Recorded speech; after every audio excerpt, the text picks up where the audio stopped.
Do you want to speak English like celebrities and sound like an English expert? If yes, then I will tell you a trick to speak English like a pro and feel like an expert. For this, you have to remember some commonly used English phrases and idioms.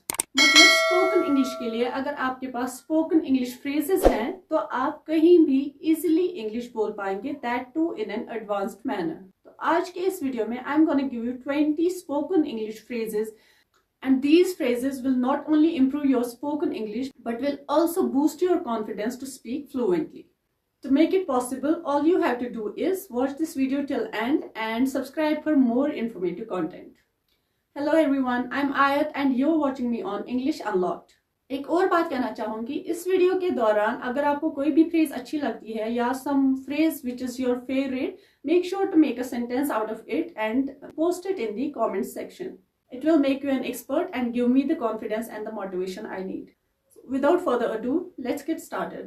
तो हमारा पहला phrase है I'll be right back. मैं यूं गया और यूं आया. For example, you watch this video, I'll be right back. Listen up. सुनो, मतलब अगर किसी को बुलाना हो कि सुनो, बात सुनो, तो आप बोलेंगे listen up. For example, hey, listen up. I want to talk to you. Number 3, I don't buy it. मतलब मैं नहीं मानता या मैं नहीं मानती. For example, stop telling me the same thing over and over. I don't buy it. Number 4, hear me out. एक बार मेरी पूरी बात तो सुन लो. जैसे हम बोलते हैं, कोई बोलता ही जा रहा है, फिर हम बोलते हैं एक बार मेरी पूरी बात तो सुन लो. This means hear me out. For example, calm down and hear me out once. खामोश हो जाओ और मेरी पूरी बात सुन लो. Hold your tongue. मुंह बंद रखना. For example, I don't want anyone to know what's happened here, so you'd better hold your tongue. मैं नहीं चाहता कि किसी को पता लगे यहाँ क्या हुआ है, तो बेहतर है आप अपना मुंह बंद रखो. I blew it. मैंने बिगाड़ दिया या मैंने सब बिगाड़ दिया. For example, I'm sorry you had planned a surprise for me, but I blew it.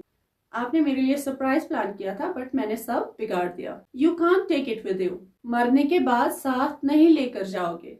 For example, कोई अगर बहुत पैसा जमा करता है तो उसको हम बोलते हैं क्यों इतना पैसा जमा कर रहे हो, मरने के बाद ये सब साथ नहीं लेकर जाओगे, तो we call it as you can't take it with you. For example, no matter how much luxuries you have, you can not take it with you when you die.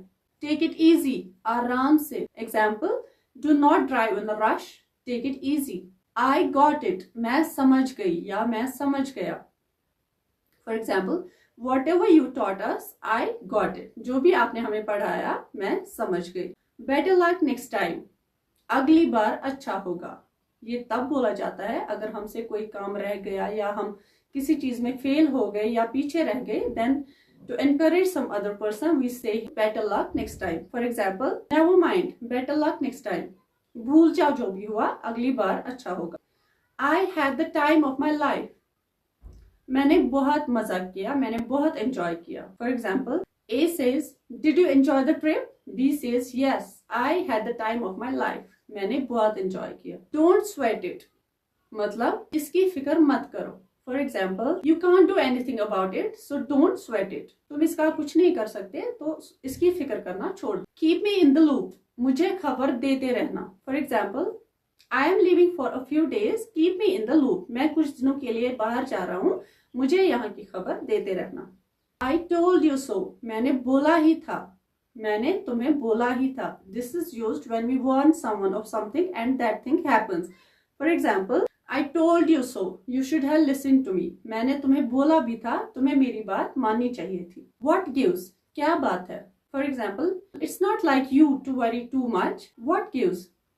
मतलब तुम तो इतना परेशान कभी नहीं होते, आज क्या बात है. It totally slipped my mind.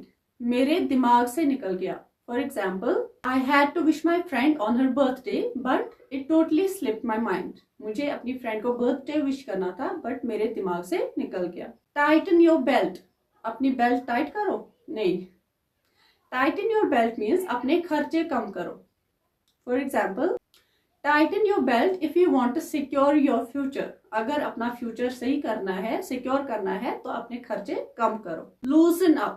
Loosen up means tension मत लो, फिक्र मत करो. For example, loosen up everyone. It's a party and no one will talk about work and so. ये पार्टी है तो यहाँ पे कोई काम की बात नहीं करेगा। लूजन अप मतलब चिल मारो। ही और शी इज लोडेड मतलब उसके पास बहुत सारा पैसा है, वो बहुत अमीर है। For example, Ambani spend a lot of money in their weddings, no wonder they are loaded. Ambani अपने शादी या फेस्टिविटीज में बहुत सारा पैसा खर्च करते हैं, लेकिन उनके लिए कोई वंडर ताजुब की बात नहीं है, बिकॉज उनके पास बहुत सारा पैसा है। They are loaded. I am just scraping by, मैं किसी तरह से गुजारा कर रहा हूँ। जब पैसे की कमी होती है या किसी चीज की कमी होती है, देन वी से हम गुजारा कर रहे हैं। I am just scraping by. For example, I just put off my trip to Dubai because I am just scraping by. मैंने फिलहाल अपना दुबई का ट्रिप कैंसिल कर दिया है बिकॉज मैं मुश्किल से गुजारा कर रहा हूँ। I am just scraping by. So these were the 20 phrases for you. I hope you find this video helpful. Before leaving, please give a thumbs up to this video and subscribe to my channel. Allah Hafiz.